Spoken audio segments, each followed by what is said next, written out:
የሰዎችን ክፋት፣ የሰዎች ሸረኝነት የማልፈው በእሳት ነው። ሰላም ጤና ይስጥልኝ ወንዶች፣ እንዴት አደራችሁ? ደህና ናችሁ ወይ? እንግዲህ ሄርሜላ በሌሊቱ ያው ማታ ነበረ መልእክት ያስቀምጠችው እና እሳት ላይ እየተፈተነች እንዳለ እራሷ ምን ላይ ደረጃ እንዳለች ብቻ አንዳንድ ጊዜ በጣም ከባድ ነው። ውዶቼ እንድናሽልኝ ደህና ናችሁ ወይ? ላይክ፣ ሼር፣ ሰብስክራይብ እያደረጋችሁ ለብዙ ተደራሽነት አድርጉልኝ። በነገራችን ላይ ማለት ነው በጣም ከፍቶኛል። ለምን እንደሆነ ታውቃላችሁ? ሄርሜላ በዚህ ደረጃ ራሷን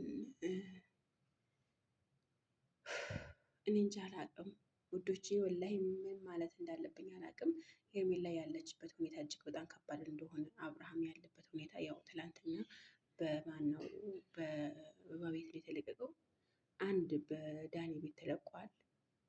ሄርሜላ ደግሞ ያለችበት ሁኔታ እንዳያችሁት ነበረ። ነገር ግን ትንሽ ቅር ያለኝ በሄርሜላ ቤት ሲለቀቅ ቪዲዮ ጽንሱ አደጋ ላይ ነው ብለው ነው የለቀቁት እና ጽንሱ ምንም አደጋ ላይ ያው እስከ መጨረሻው ሳይሆን ምንም አይነት ክፋት እንደሌለ እና ምንም አይነት ጉዳት እንደሌለ ነው ያወቁት። እና አንዳንድ ጊዜ ለብር ወይም ደግሞ ለእይታ ብላችሁ የሰው ሕይወትን አደጋ ላይ መጣሉ ራሱ ይሄ ከባድ ስህተት ነው ማለት ነው። አቤላ ደግሞ እንደዚህ ያኔ ይሄ ቪዲዮ ተቀርጾ ሚዲያ ላይ ከመውጣቱ በፊት ይሄም ቁም ብላችሁ ማሰብ ነበረባችሁ እና ኦኬ ሄርሜላ ራሷን እያወቀች አይደለም። ምክንያቱም ትክክል ናት።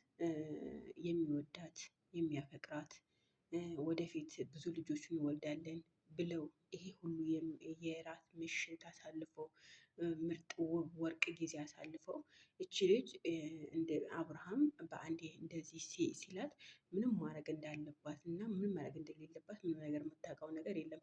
እንደውም ቀላል ነው ራስ ምሳቱን ማለት ነው። እንደውም የሚገርማችሁ ነገር ማለት ነው። እና አቤል ደግሞ ጓደኛ እስከሆኑ ድረስ የሄርሜላም ሆነ የማን አብርሃም ጓደኛ እስከሆንኩ ድረስ ያ ቪዲዮ መለቀቅ አልነበረበትም ባይነኝ እንደኔ ማለት ነው። እና ሌላው ነገር ደግሞ አብዛኞቻችሁ የሄርሜላን ውድቀት የሄርሜላን እንትን የምትመኙ እህቶች ወላሂ እናት ትሆናላችሁ። ወደፊት እናንተ ትወልዳላችሁ፣ ታገባላችሁ፣ ትዳር ይኖራችኋል። ነገር ግን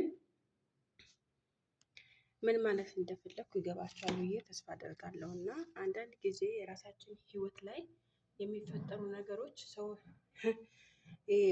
የራሳችሁን ህይወት ሳታውቃሉ ሄዳችሁ የሰውን ህይወት ፍጥ የምታደርጉ አንዳንድ እህቶች አላችሁ እና